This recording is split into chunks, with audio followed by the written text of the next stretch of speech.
Surabaya dalam rangka pengawalan cetak dan distribusi surat suara KPU PSL. Dalam minggu ini surat suara insya Allah sudah sampai di KPU dan nanti akan kita laporkan kepada Kapolres sehingga ada pengawalan khusus di gudang kita. Yang kita hormati rekan kita dari Bawaslu dalam hal ini Pak Jumaidi, kemudian dari Rumah Sakit Pak Sutarman, ada Pemda Pesisir Selatan dan Bapak Ibu yang kami hargai dan kami banggakan yang hadir pada Bapak Ibu. Dari hitungan hari, tadi Pak Kapolres menyampaikan sebulan, kalau di hitungan kita tidak lebih dari 22 hari lagi.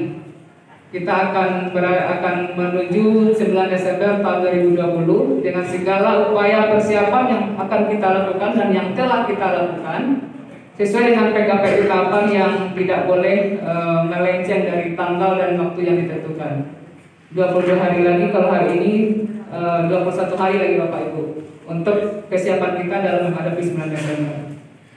Memilih karena diperbolehkan oleh aturan KPU warga Pesisir Selatan yang berada atau warga kabupaten lain yang berada di pesisir Sumatera Barat mau memilih di tempat kita itu boleh memakai pindah memilih dengan format A5 yang disediakan oleh PPS.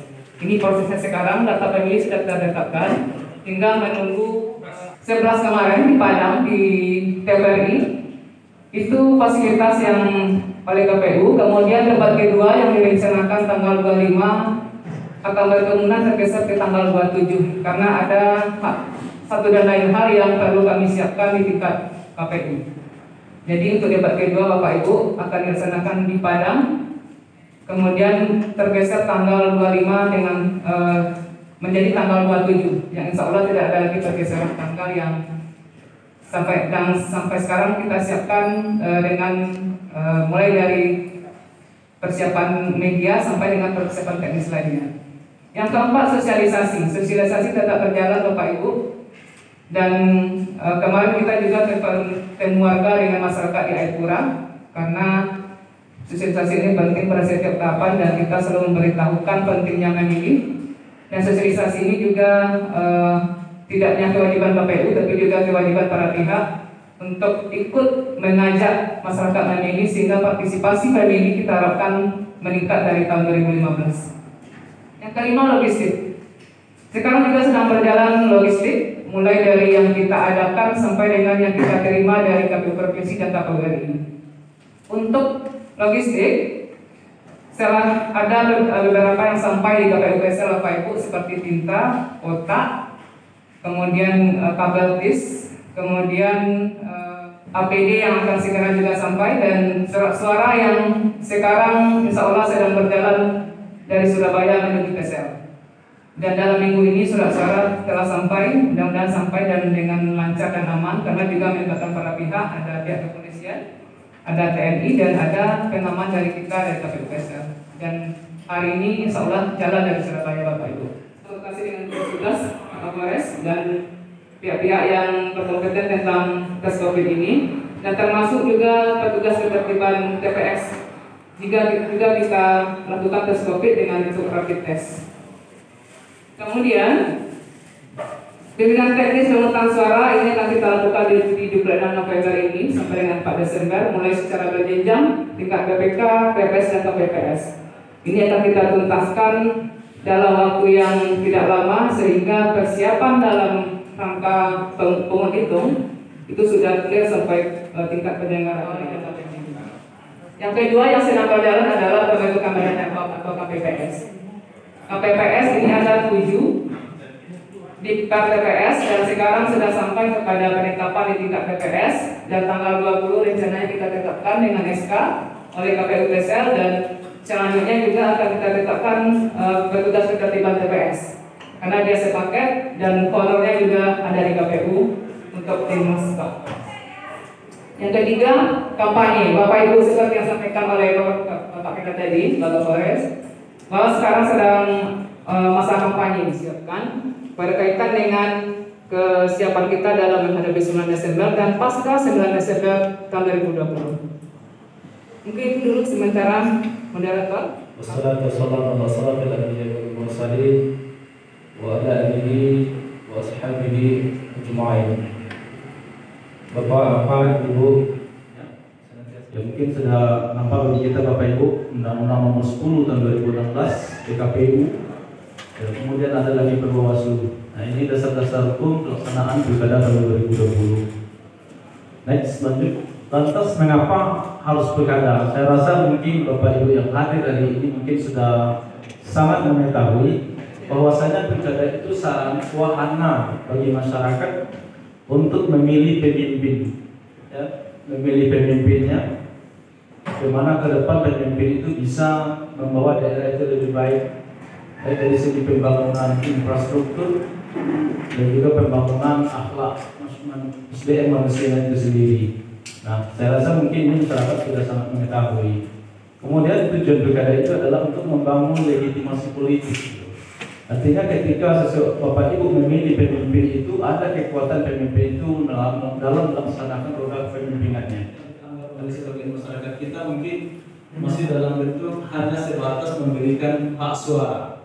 Tetapi pada umumnya Bapak Ibu adalah sebagai sarana pendidikan, ya, pendidikan politik kepada masyarakat luas untuk menyampaikan hak-hak masyarakat kedaulatan yang ada di tangan.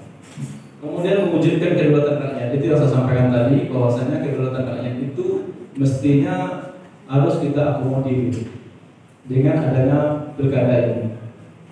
Next, lanjut.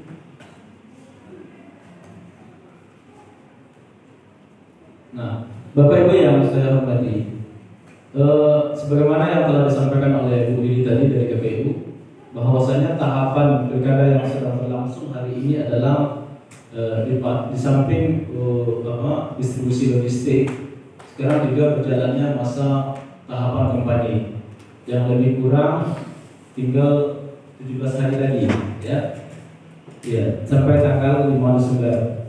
Nah, Bapak Ibu yang saya hormati, waktu yang sangat singkat bagi paslon mungkin dalam melaksanakan kampanye ini, Bapak Ibu. Nah, tentu kami dari jajaran Bawaslu perlu melakukan pengawasan. Ya, pengawasan yang kami lakukan selama kampanye yang sedang berlangsung ini dari calon bupati dan wakil bupati yang tersebar sebanyak 316 titik di Kabupaten Gresik Selatan ini. Nah, itu barangkali Bapak Ibu. Next.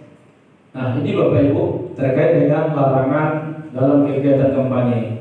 Dan berdasarkan pasal 69 Undang-Undang Nomor 10 Tahun 2016 tentang pilkada, agama, suku, ras, golongan, calon gubernur, calon wakil gubernur, calon bupati, calon wakil bupati, atau calon wali kota, wakil wali kota, dan partai politik.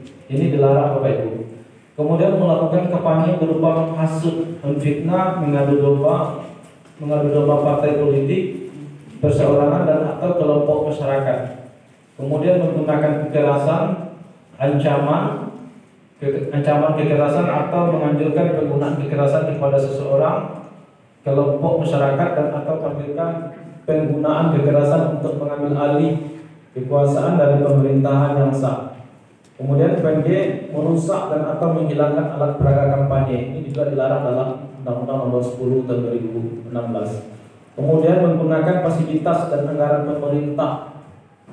Apa melakukan ini daripada kita intinya adalah kita melihat kasus ini kasus tahun 2017, tapi sebenarnya konfirmasi positif kita untuk sampai hari kemarin jam 8 malam itu 601 kasus konfirmasi kita, meninggal kita ada 20.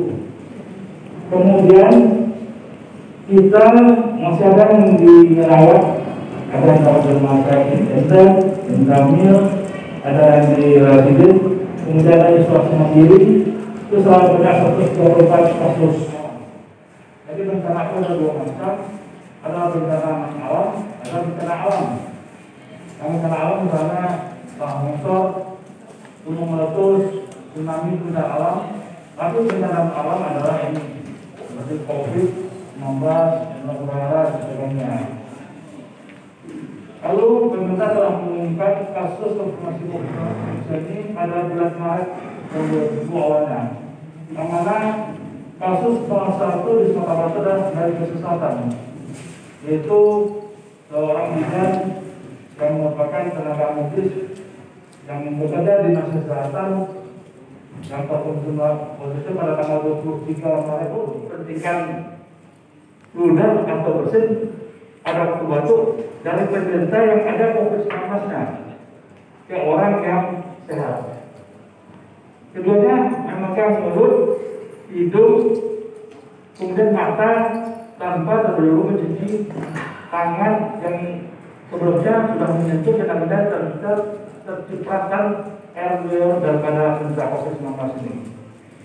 Jadi dapat juga kami tambahkan penularan daripada kasus COVID-19 ini ke tubuh kita adalah lewat jalan pertama mukosa mata, kedua hidung, ketiganya saluran mulut atau makanan.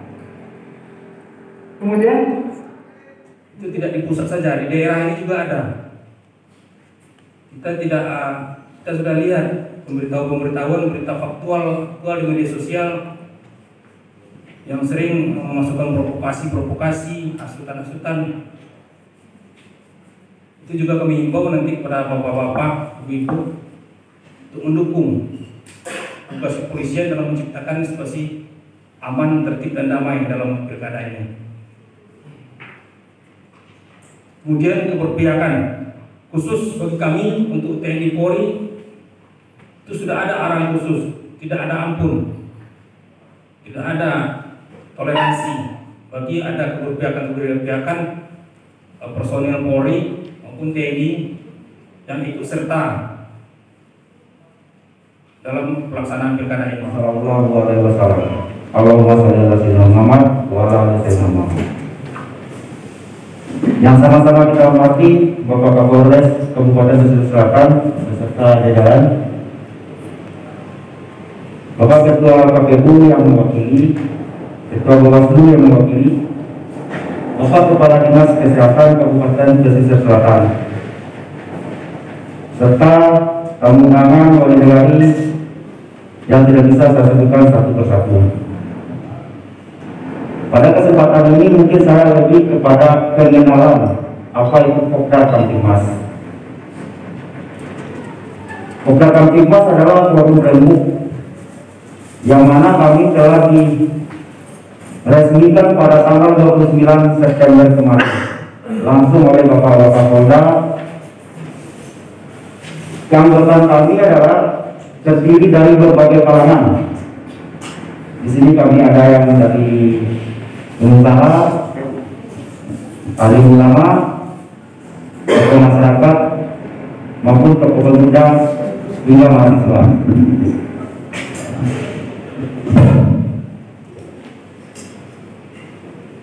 Jadi sehubungan dengan penyampaian tema hari ini yang mana meningkatkan peran serta masyarakat dalam rangka mendukung pilkada aman, damai, sejuk dan sehat.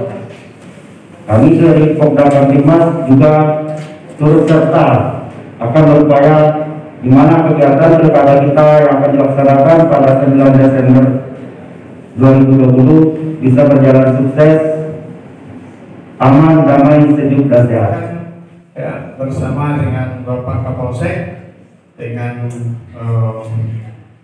Kanit Bimas, ya, kemudian juga Kanit Intel di 4 Jurai, kami telah mencatat TPS-TPS yang berkemungkinan rawan. Nah, karena ada 3 rumah penduduk yang digunakan untuk TPS. Nah, sementara dari 11 dulu itu tidak ada. Jadi tambahan menjadi 14, tapi itu yang digunakan. Nah, ini kami untuk mengantisipasi sudah dilaporkan, sudah dicatat, nanti bagaimana dalam pelaksanaannya. Nah, jadi di sini sekali lagi saya selaku wali negari mengharapkan, ya, karena sampai saat ini belum ada tindak lanjut dari surat kami itu, ya, artinya bagaimana tidak ada. Kemarin kami juga rakor di kecamatan, Panwaslu kecamatan, itu pun belum memuaskan karena apa yang dilaporkan belum semestinya dilaksanakan. Para Kapolda yang menyampaikan yang saya hormati Bapak Kapolres, Kadis Kesehatan, Bapak-bapak, Ibu tidak sebelum satu persatu yang saya hormati. Jadi permasalahan-permasalahan mungkin semua dari di Kabupaten Selatan mungkin hampir sama. Jadi kami yang tadi menyampaikan permasalahan itu tentang perekrutan anggota KPPS. Jadi mungkin anggota dari PPS kurang berkoordinasi dengan dari maka itu terjadi permasalahan tentang pengambilan anggota KPPS. Jadi setelah masalah mereka baru melapor kepada negara. Itu yang tambahan dari negara. Yang kedua, permasalahan Kabang Didari Dengayang menyampaikan berapa kali Pak Camat menyampaikan rapat di forum resmi di Dengayang bahwasanya negari Kecamatan Dengayang adalah termasuk zona merah. Tentu KPU dari Bawaslu tentu ada dasarnya menyampaikan tentang zona merah. Jadi setahu kami mungkin Dengayang adalah penduduk terpadat di selatan lebih kurang 40.000 pilih. Jadi yang salah satu negara kami, negara Utara, setiap sering terjadi permasalahan termasuk tentang PLT di Kecamatan Dengayang. Yang kedua, kami lihat dari KPU Bawaslu di Kecamatan Dengayang ada penitipan tentang alat APK atau alat peraga kampanye hilang diraziakan atau diambil tentang alat peraga itu 120.000. Jadi setahu kami tentang alat peraga itu adalah ada titik-titiknya tentang baliho sekarang, tapi semuanya apa itu tidak berlaku. Jadi ada juga ada permasalahan, ada yang diambil oleh masyarakat hilang. Jadi itu ada masalah mereka melapor pada negara itu. Penghormatan dan ucapan saya kepada kawan-kawan yang sudah terdahulu bertanya daripada saya. Perkenalkan Pak, nama saya Asriha, Wali Nagari Sawah Laweh Pasar Baru, Kecamatan Dengayang. Mungkin saya sedikit beda dengan pertanyaan kawan-kawan yang berdua dari Pak. Dan juga tertuju mungkin kepada Ibu yang dari KPU. Jadi pilkada kita sekarang ini sudah hitungan hari Bu. Kalau nggak salah kita lihat tadi 22 hari. Tadi saya lihat dari penyampaian Ibu tanggal 25, 26, 27 itu kita akan melakukan swab untuk bertugas di KPPS. Jadi bertugas di KPPS itu Bu, kalau di tempat kami ada sebanyak 90 orang, 7 dari KPPS, 2 dari Linmas. Itu akan diadakan swab. Jadi kalau seandainya swab dilakukan, ternyata kita berandai-andai, seandainya ada terindikasi, itu mungkin ada sanksi. Sebab di situ kita harus bebas COVID-19. Dan kira-kira apa sanksinya untuk mereka yang terkena itu? Waktu sudah dekat Pak. Makanya saya sampaikan begitu demikian karena saya merasa terlibat di dalam perekrutan KPPS yang ada di negara saya.